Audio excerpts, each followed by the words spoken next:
Welcome to Provence Tours 2.0, your gateway to discovering the rich history and vibrant culture of Provence. Whether you're planning a trip to this beautiful region or simply curious about its hidden treasures, you're in the right place. Today we'll dive into the fascinating origins of Marseille, one of the oldest cities in France, and learn about the legendary love story that gave birth to this great city.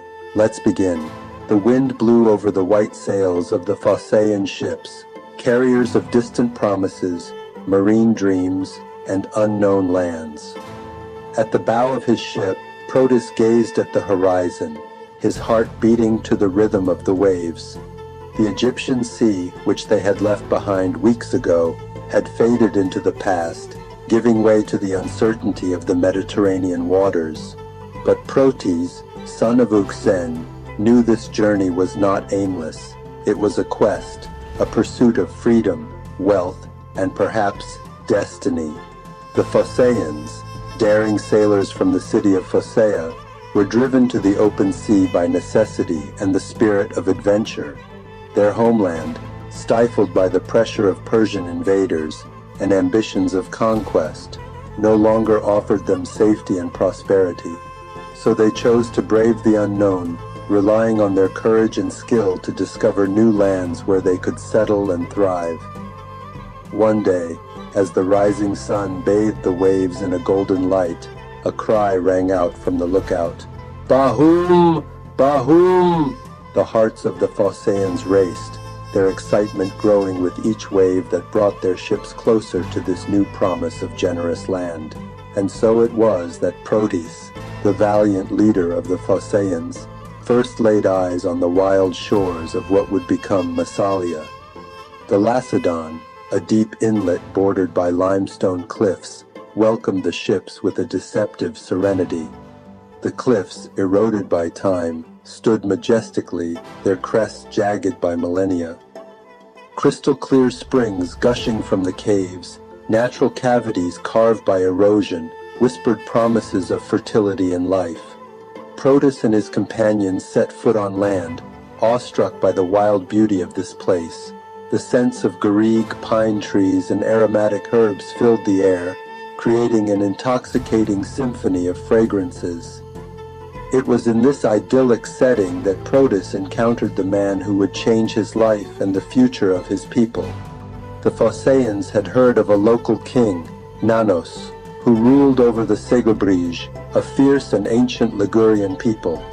Determined to establish peaceful relations and find a place to settle, Protis made his way to Nanos's refuge, a rustic place imbued with the history and traditions of its inhabitants. Nanos, tall and imposing, greeted Protis with surprising warmth.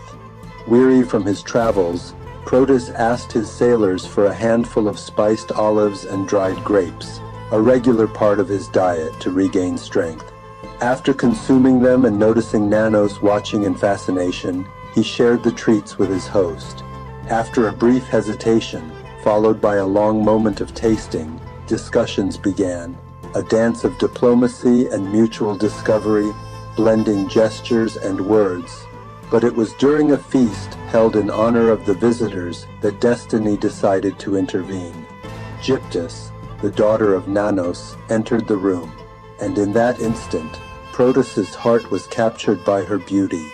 Her eyes reflected the torchlight with a mysterious glow, and her graceful movements seemed to come from another world.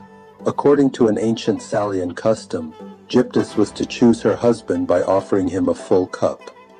That evening, among the guests, her gaze fixed on Protis. Silence fell as Gyptis, holding the cup, moved toward him. The air hung with anticipation. Then, with infinite grace, she extended the cup to Protis. This seemingly simple gesture sealed a deeper union, one between two peoples and two destinies. Nanos, seeing his daughter's choice, had no choice but to accept the union. As a sign of welcome and blessing, he offered Protis the Lacedaemon and the surrounding lands, a fertile and strategic territory. The limestone cliffs, the springs gushing from the caves, the rich plains, and the wooded hills became the home of the Phocaeans, who founded Massalia there. Under the leadership of Protis, and with Gyptis' wisdom by his side, the new city flourished.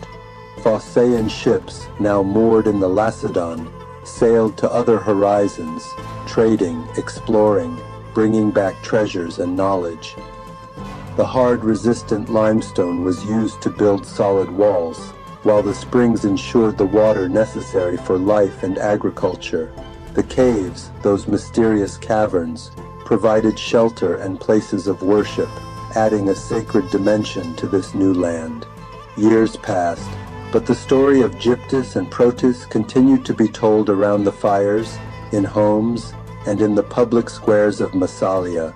Their union symbolized the alliance of land and sea, the old and the new, love and duty. Protis, with his fiery spirit as a sailor and his vision as a leader, and Gyptis, with her wisdom and grace, had built more than just a city. They had created a home for generations to come, a place where Phocaean dreams had found a tangible reality.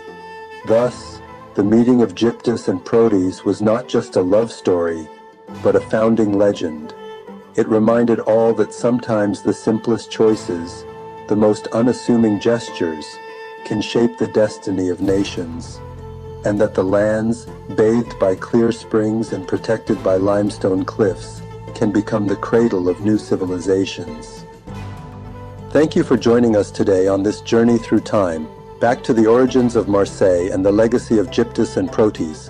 If you're enjoying these stories from Provence's rich history, be sure to subscribe to Provence Tours 2.0 so you can stay connected with us, whether you're here in Provence or watching from afar. There's so much more to explore, and we can't wait to share it all with you.